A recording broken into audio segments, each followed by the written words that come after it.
So much Christian media is basically just propaganda. From the college student standing up to his philosophy professor quoting Nietzsche's "God is dead," to the narrative instructions helping you to fireproof your marriage, it all comes across a little forced and very forceful. It shoves its message down audiences' throats instead of inviting them into an experience. Now, previously, I'd been rather harsh on The Chosen for its materialistic and fundamentalist depiction of the parable of the Good Samaritan. But is The Chosen really just Protestant propaganda? Or is it doing something else? Welcome to the Belfast Podcast. My name is Daniel Lee, hosting here, again without Luke. Today, we're going to be taking a little bit of a diversion in my plan. My original plan was to continue on to some stuff about Lord of the Rings and Game of Thrones, but given the fact that I was a little bit harsh on The Chosen a few episodes back, and I watched a rather interesting interview between its writer and director Dallas Jenkins and Jordan Peterson that I think had some very interesting, important things to say, I figured I would take a brief pause on that and we could spend some time going through it. To open us up, though, I want to start us off with some scripture that I think will help us frame the conversation for today. So this is from Matthew 7, starting in verse 1. "Do not judge, so that you may not be judged. For the judgment you give will be the judgment you get, and the measure you give will be the measure you get. Why do you see the speck in your neighbor's eye, but do not notice the log in your own eye? Or how can you say to your neighbor, 'Let me take the speck out of your eye,' while the log is in your own eye? You hypocrite! First take the log out of your own eye, and then you can see clearly to take the speck out of your neighbor's eye. Do not give what is holy to dogs, and do not throw your pearls before swine, or they will trample them underfoot and turn and maul you." The thing I want us to understand with this particular passage at the outset is Jesus is, as Dallas Willard says in his book, The Divine Conspiracy, not just describing how we should be, but he's describing the way things are. Jesus is insisting that we do not push our message down other people's throats, and we do not assume that they need things that maybe we also need ourselves. It's the last part that I really want us to focus on in that first thing that I mentioned. Not being overly coercive in the bringing of and the proclamation of a message to someone. I am, of course, speaking right now about things that I think are important, but that message should be an invitation, not a compulsion or a manipulation. And Willard points out in response to this verse that any attempt to coerce or compel or manipulate someone is like giving what is holy to dogs, throwing pearls before swine, and the result is that they don't accept the good things that you are giving. Right? Pearls before swine, a good thing being given to someone who's not ready for it and who won't accept it. What happens is not just that they don't accept it, but that they will trample those good things under their feet. They will destroy them. They will despise them. And they will turn on you, the giver, and maul you. That's what Jesus is saying. And so I want us to think a little bit about the Christian message as it's depicted in entertainment, particularly in The Chosen, and why The Chosen may be different from a lot of other pieces of Christian entertainment that we've encountered. And in its difference, why and how can we incorporate this ourselves into the way that we exist and be in the world, and the way that we produce Christian art or other things. And so we're going to be going through, like I said earlier, an interview with Dallas Jenkins, conducted by Jordan Peterson. Let's see what they have to say. They're going to talk a little bit about religious propaganda. Within the context of this large church in Illinois. One of the things that I had done previously was for Good Friday services or for Christmas services at this huge church of 12,000 people, which had huge Good Friday services, 8 of them over the course of 2 days for 2,000 people per service. My task was to make these short films or vignettes about Jesus. And so going back as far as, 2012, I was doing these little, like it's where I met Jonathan Rumi, who plays Jesus in The Chosen, I was doing a short film about the crucifixion from the perspective of the 2 thieves on the cross. And so this notion of telling the stories that I've heard hundreds of times, but from different perspectives, had already proven itself over the last 5 years to be an extraordinary tool in unlocking people's emotional connection to the story. Why? What did you see when you were making those films? What sort of impact was that having? So, for example, instead of being just what most Bible projects are. Like, I assume you've seen, have you seen the Jesus of Nazareth miniseries? Have you seen any of these kind of Jesus movies? No. The Chosen is the one that I've watched. Oh, well, good. But the genre of biblical filmmaking, particularly Jesus filmmaking, tends to be verse by verse. It's a reenactment of the verses that you're reading. It's not a story per se that you're telling that follows traditional 3-act structure. Other than the fact that a lot of Jesus stories do. But it's, and then Jesus did this, and then Jesus did that, and then he encountered a blind man. Right, so is it fair to say that that's the subordination of the movie to the text? Yes, and right. Which makes for sometimes an enjoyable recreation of what you already believe, but certainly not a good movie. Yeah, and that... Okay, let's take a few things there. Certainly a potentially enjoyable reenactment of what you already believe, but certainly not a good story. And that is where I think the key is for us here.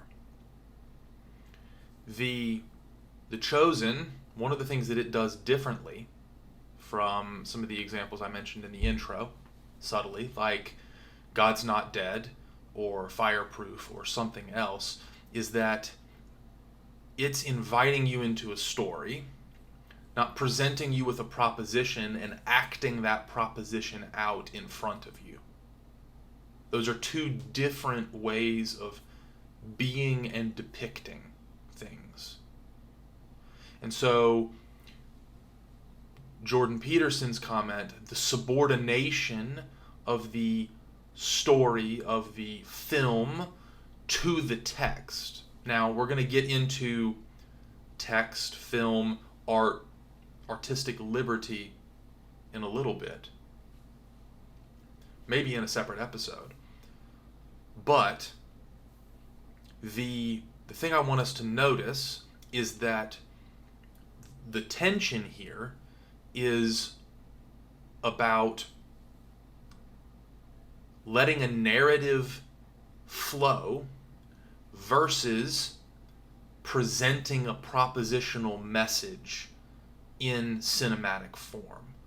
Those are 2 very different things. And what Dallas is doing right now is he's setting up those things in opposition to each other, saying this proposition being play acted is different and what has always been done, and The Chosen is doing something else. So let's keep listening. It's a crucial thing. It's a crucial thing, I have a very large collection of Russian propaganda art, like 400 pieces, a lot. And I've studied propaganda a lot. And propaganda is the subversion of art to a... It's like a subversion of art to an outcome. It's kind of like what we're talking about with regards to your criteria for success. You already know what the target is. The thing about telling a story is a story's a quest. Yes. You don't know what the outcome is. Now, you might say, I want to make this story in a way that serves the highest possible purpose. That gives you a lot of degrees of freedom. But the story isn't genuine.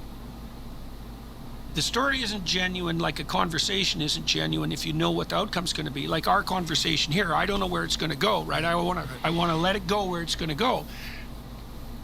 The religious films can be propagandistic, just like political films. Can be. They almost always Yeah, are. I know, and then they fail. Oh, they almost always are. And it's because they're, like he's saying, they're built around presenting a proposition, and everything in them is in service to basically preach to you that proposition, not be a story like a genuine conversation that is discovered along the way. And so when you put something like, as we're going to get into later, Lord of the Rings, which is a deeply Christian story with deeply Christian principles operating underneath it, next to something like God's Not Dead, which I think is a distortion of what it means to truly inhabit a space in a Christian way. It's shallow at a minimum. Whereas Lord of the Rings, it's got a depth dimension to its depiction of Christian values. And so those two things are different, and it's because the story lives out the proposition instead of it preaching the proposition to you. And so one is propaganda, as Dallas and Jordan say. The other is an authentic artistic representation of what it means to be a Christian. No, they're not interesting. Yeah. And I think not only do they not serve the religious purpose, then I think they harm it. 100%. Because it looks like it's the hijacking of the quest in art to push forward a message that's predetermined. It's not an exploration. There's not even any faith in it, right? Because Correct. there's no risk in a way. Right. Yeah, so it doesn't work. And part of the reason I think that one of the things I've learned about atheists, because I've learned a lot about atheists discussing religious issues with atheists. Have you ever been one? Okay, so he's learned a lot about discussing religious issues with atheists, and he's going to get into this. I'm going to play the clip in a little bit. There's no faith, he says, in it, because the propaganda is an attempt to throw pearls before everyone. And a lot of those people end up being swine who trample them underfoot in turn and maul you. And it's because you're trying to force, to compel, to manipulate some kind of response instead of it being an invitation through an artistic representation. And so you lose faith because all you're doing is you're not operating in faith because all you're doing is trying to manipulate and grab hold of something and control it. And I think that's deeply, deeply problematic for the way that we operate as Christians. That's not how it's supposed to be. And so I'm going to fast forward the conversation a little bit so that we can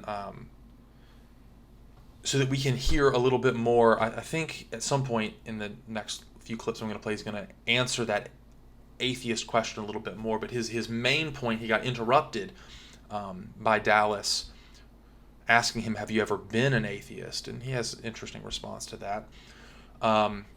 But the thing that Peterson points out, and he'll point it out again later, is that a lot of atheists are resistant to Christians because of their propagandistic intent, their attempt to use propaganda to manipulate and compel people into certain things instead of operating with an invitation, which is why the art diminishes in quality and also alienates people from the faith. It does those two things at the same time. And so, well, I'll keep playing, and we can continue thinking through what it means for Christian art to genuinely serve a good purpose versus be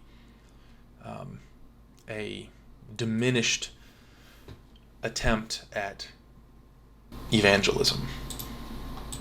To Israel, and I'll get to that in a bit, because there was a profound spiritual moment that happened there too. But one of the things that happened on that trip was we went to the Sea of Galilee and saw, while we're talking about what took place in the Sea of Galilee and investigating it, there happened to be a man on a boat who was fishing with his net. And it was extraordinary. And it was an old-fashioned boat. It was not, a motorboat, and he's gathering, and there's a parable that Jesus gives in the Gospels about the parable of the nets, where he says a fisherman's job is to gather the fish, and they separate the good from the rotten, and they toss the rotten back in. So it will be at the end of the age. Right. You gather the fish, and the angels will separate the evil from the righteous. I'm calling you to be a fisher of men. He says that to Simon Peter. From now on, I will make you fishers of men. You are to gather as many as possible, all kinds. I will sort them out later. So we had a profound one of the profound moments, not the ultimate one, but one of them was me going, I think that's what I am. I'm a gatherer. I gather fish into the net, and I let God work out what the result of that is. I'm not trying to convert you in my show, although that has happened to be a very common occurrence, or I'm not hoping. No, that's one of the reasons that your show can be watched, as far as I'm concerned, because there isn't that element of compulsion and force and propagandistic intent. Correct. That, by the way, does drive so much atheist resistance. Like, a lot of atheists are not merely rationalist, materialist determinists, let's say, who are skeptical. That's sort of their intellectual facade. A very large number of them were hurt by religious people using force to drive home their beliefs. Right. No. Religious people using force to drive home their beliefs. That's pearls before swine. And Jesus says don't do that. So we should not do that. And oftentimes in church culture we get caught up in doing just that. And that the story Dallas tells there, where he feels as though God is telling him, and I think he genuinely hears from God, you be a fisher of men and let me sort it out. There's another parable in Matthew 13. Good farmer throws out seed in his field. The devil comes and scatters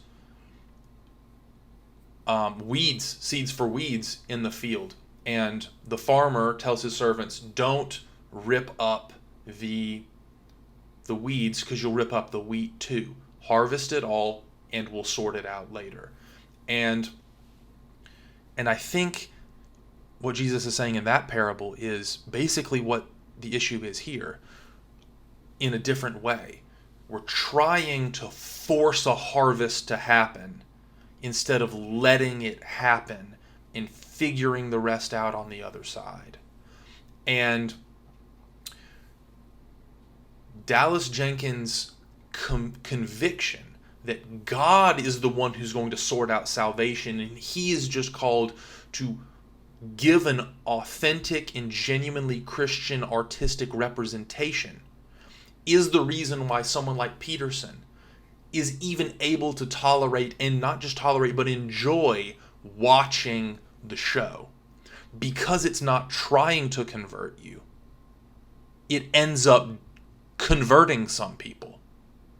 But it's only able to do that in as much as it lets that be up to them and God, and the show itself, be what it is and can be.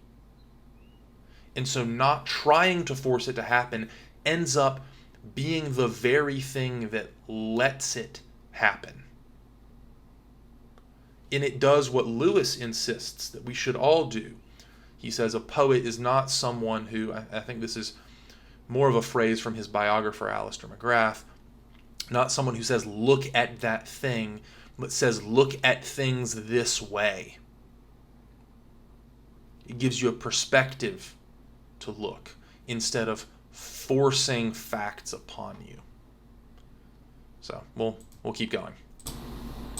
Not helpful. And, I'm always leery of religiously themed entertainment because it's got that propagandistic element of subversion. And even though hypothetically it's for a good cause, it makes me revolt. Right. Let's say. Right. The Chosen didn't do that. I enjoyed watching it. Even though hypothetically it's for a good cause, so you can justify it because it's for God. So we need to get as many people in the kingdom as we can. I'm all for that. It's one of the reasons why I spend my life doing what I spend my life doing.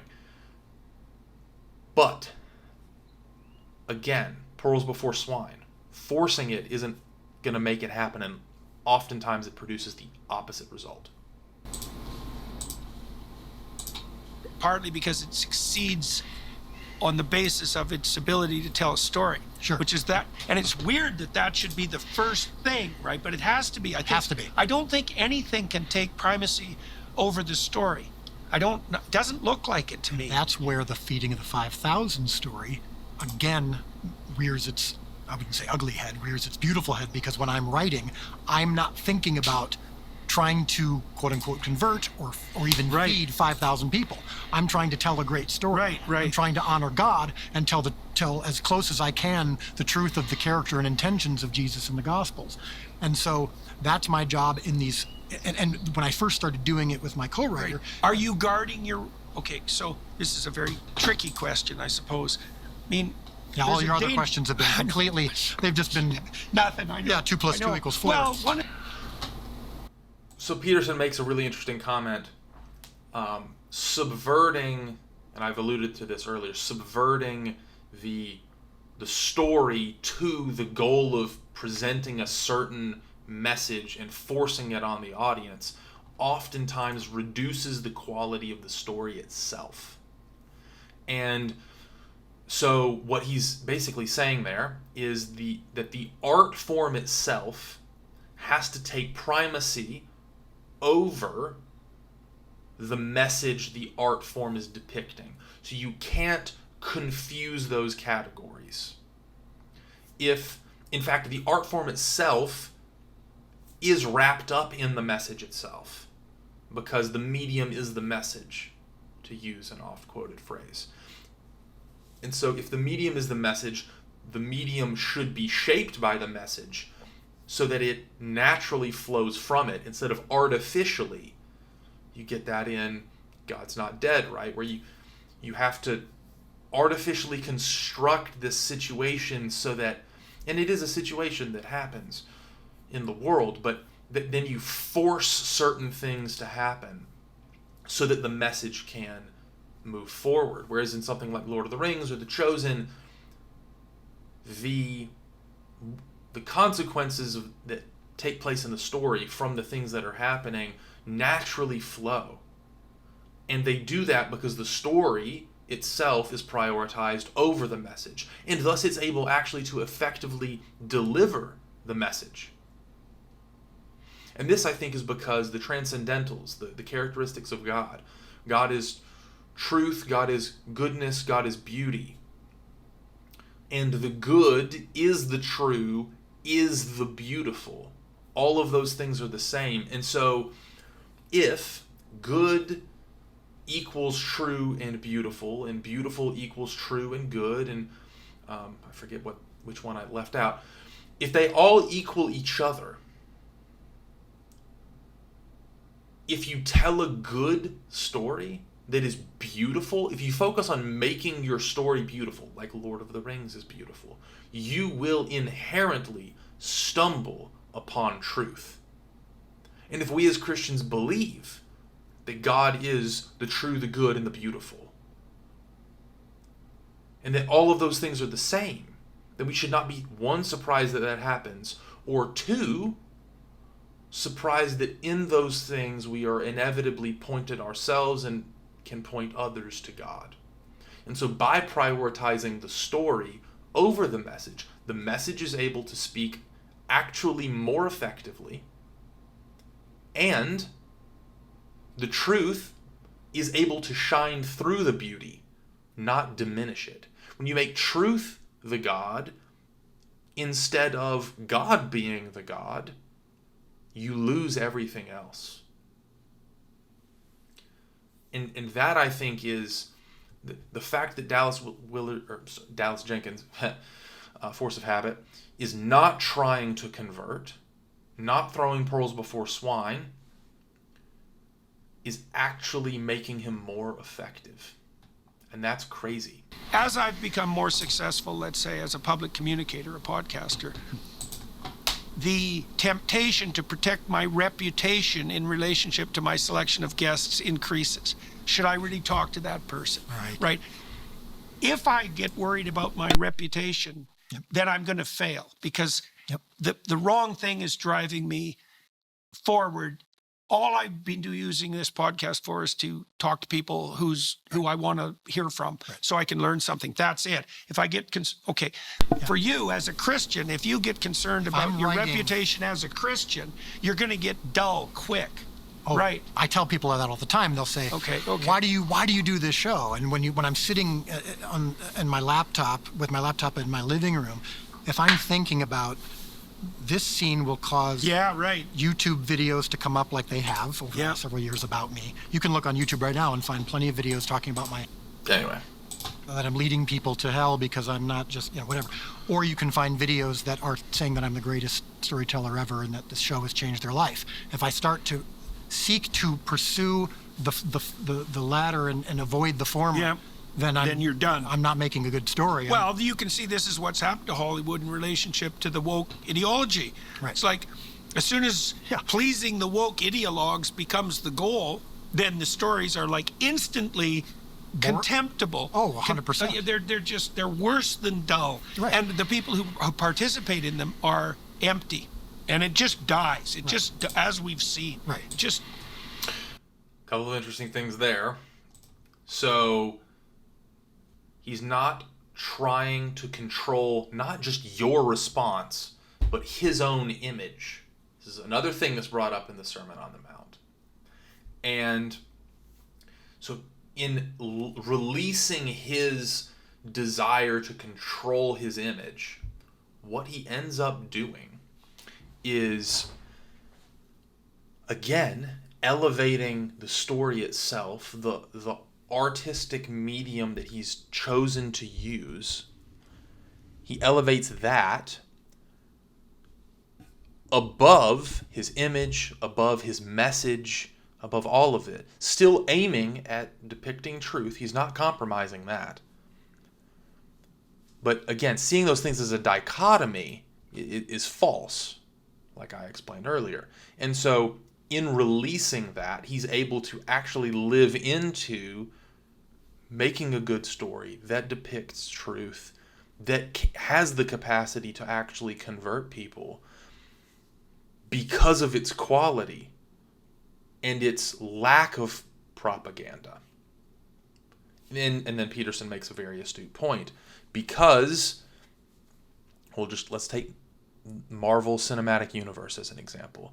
After Endgame, certain ideologies became the standard, and the standard by which any message for their movies was judged. And in attempting to force particular messages, they sacrificed the story. It became propaganda, and the quality dropped off sharply. Used to be a big Marvel fan. I haven't seen at least their last 3 movies in theaters, and probably won't see the next few. And so, a lot of the problem that Marvel experiences is the problem that the Protestant church in America, particularly evangelicalism, has been experiencing for a long time when it comes to art and how artists operate within Christian spaces. And I think that's a genuine shame, because we have, again, if we believe that we have the truth and goodness, we're serving those things, we should be flowing with beauty, and we usually aren't. dies. So my comfort with telling those stories in the way that I am could have only come from that moment at 4 o'clock in the morning where I gave up. So the feeding the 5,000 that I felt responsible for not only refers to financial success, it refers to spiritual achievement, right? Mission. I can't feel like my mission is to convert more people or gather more fish or when I gather them, I'm responsible for putting the righteous in this boat and the evil into that's God's job, right? So I'm a gatherer, I'm a herald, so that's to your question. Yeah, okay. So my comfort with telling those stories could have only happened after that moment that happened at 4 o'clock in the morning. And so what happened after we've had several short films and vignettes over the years that had that resulted in that aha moment. It was clear that we were onto something. It was clear that telling stories from a different lens allowed people to unpack it differently. So for example, I filmed a vignette around the crucifixion where Peter is wrestling with how is this possible that the Messiah could have died? If he's the Messiah, why would he die? I must have missed it, right? And so he's bad outcome. Right. So he's flashing back to when Jesus called him Peter and called him the Rock and said, you now have the keys to the kingdom of heaven, yada, yada. So he's flashing back to that moment. Well, I went to that moment and I started it with 2 disciples arm wrestling. And they're just having fun around the fire. This goes back to my 8-year-old self. What would it have been like to sit around the fire with Jesus with 12 disciples? And they're just friends. What are they doing? And so they're arm wrestling. And I have one of the disciples have a surprise victory over the other. The other one had been undefeated. And Andrew defeats Thaddeus. And they go, oh my goodness, look what happened, he won. And John says, I can't believe Andrew beat Thaddeus. And Jesus says, even I didn't see that coming, right? Jesus making a joke about his own divinity. And I remember leading up to that, my wife Amanda had even said, I don't know if this is, sometimes people are uncomfortable with so much humanity of Jesus, right? I'm assuming that's a good joke. Right, that's what I think. It's a good joke, yeah. So I'm watching, I'm waiting, that joke comes, and the audience laughs hard, but I'm a fairly good audience gauger, and I could tell it was not only just a laughter of humor, it was a laughter of relief. Sure. I don't know, the air was let out of the balloon, maybe it was, and I've had people coming up to me going, oh my goodness, seeing Jesus have fun, seeing Jesus laugh with his friends was a revelatory moment for them. It unlocked, it made everything else make more sense. It brought it more brought some play into it. Well, of course, but then by that case, then it opens you to the next part, which is when he calls Peter Rock, the serious stuff. Your soil is tilled because you're laughing, because you're charmed, and this clearly must have been how Jesus was, because why else would children have found him so attractive? Why else would thousands of people followed him around just to hear him speak? So it was not an offensive thing, it was a life-giving thing. And so we learned that worked, right? So that was the training ground for what happened. So fast forward to a few months after my failure, after my moment at 4 a.m, and I take the script that we had written a year and a half earlier about the birth of Christ from the perspective of the shepherds, and put it on the shelf because of my Hollywood. The thing that I think is really important is to realize that too much piety means that we aren't allowed to be human in our Christian life, in our engagement with Christian art. And that Jesus isn't allowed to be human either. And if we're Chalcedonian Christians, if we believe in God's full humanity and full divinity, then that's a bit of a problem. Bit of a theological problem, and that theological problem then manifests itself in the way that our art depicts Jesus. I'm not saying that Jesus is human like he is in, say, The Last Temptation of Christ, which they actually talk about, and I'm not sure if I include it, at least in the clips I'm going to show now. But I am saying that we need to hold Jesus and the Bible both in their Trinitarian, Chalcedonian sense, this divine meets human incarnation, hypostatic union, all of the fancy theological terms. And even if you don't know the terms, just knowing that Jesus is God become human and that he's fully God and fully man that should have consequences for the way that we act and behave and depict Jesus. And that's one of the reasons why, as Dallas points out, he is so, what he depicts is so impactful. The raw humanness of it makes the divinity itself more impactful. The beauty of the incarnation, the scandal of the incarnation, is that God, the transcendent one, the being of being, becomes human.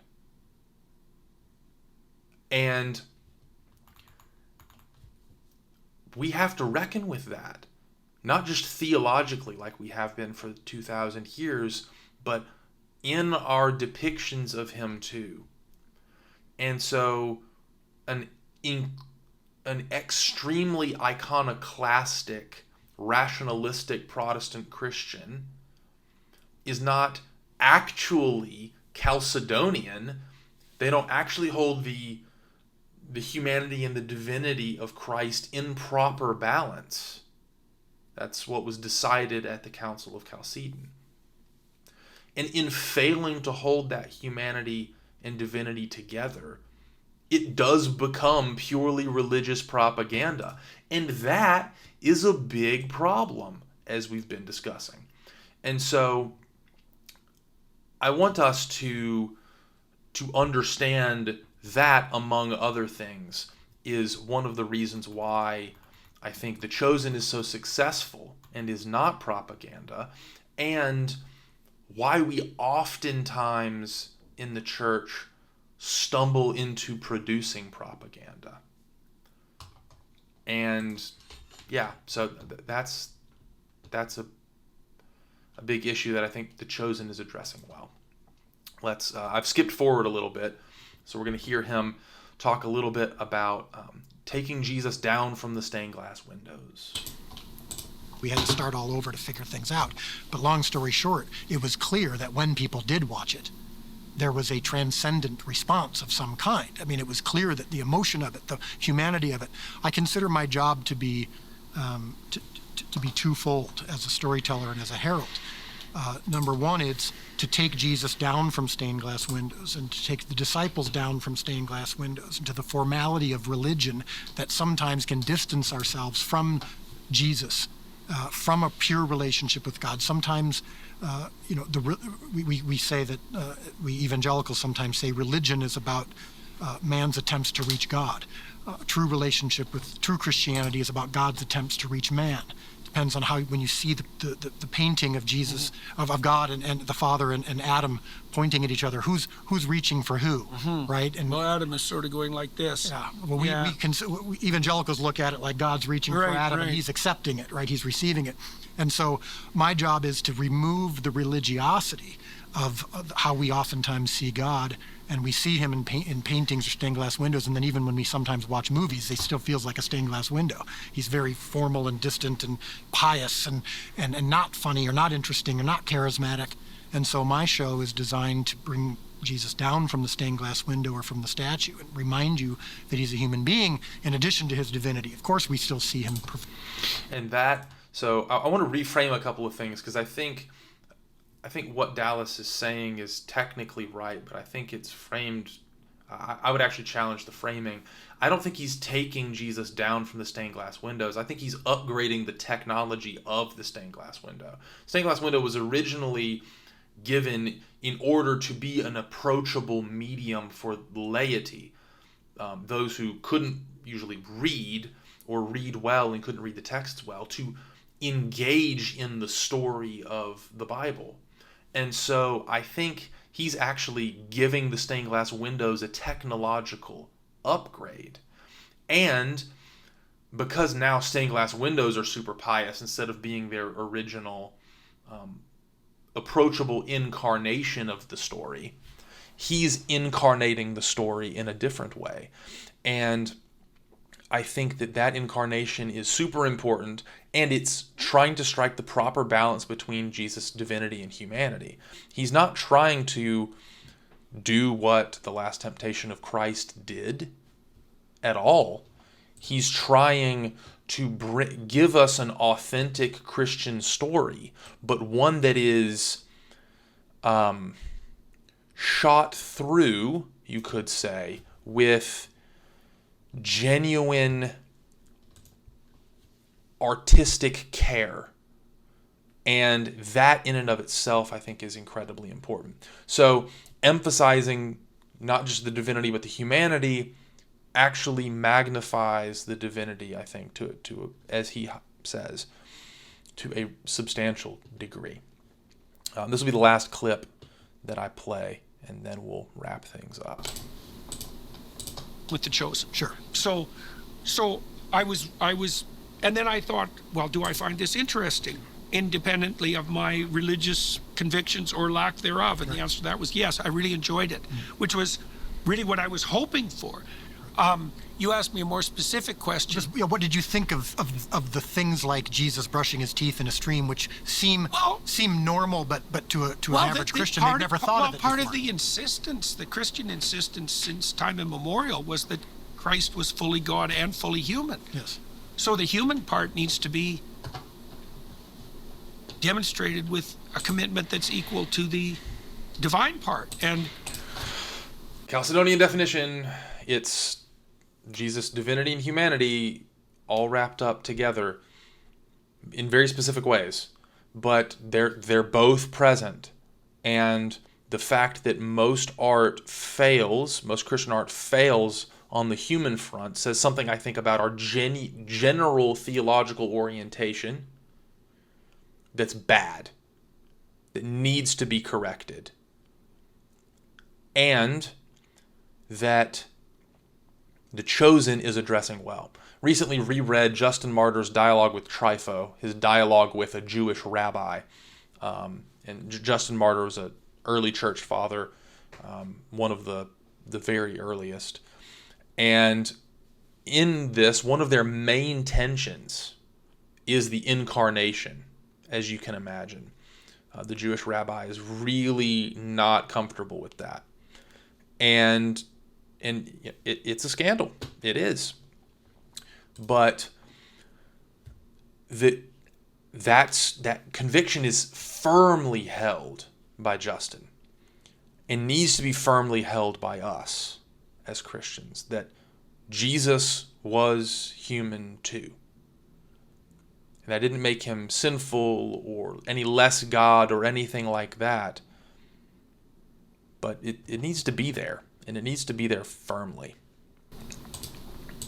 I thought I couldn't see how that could have been handled better than the manner in which it was handled in your series. And I found myself more than pleased to continue watching. I'm going to put that on our poster.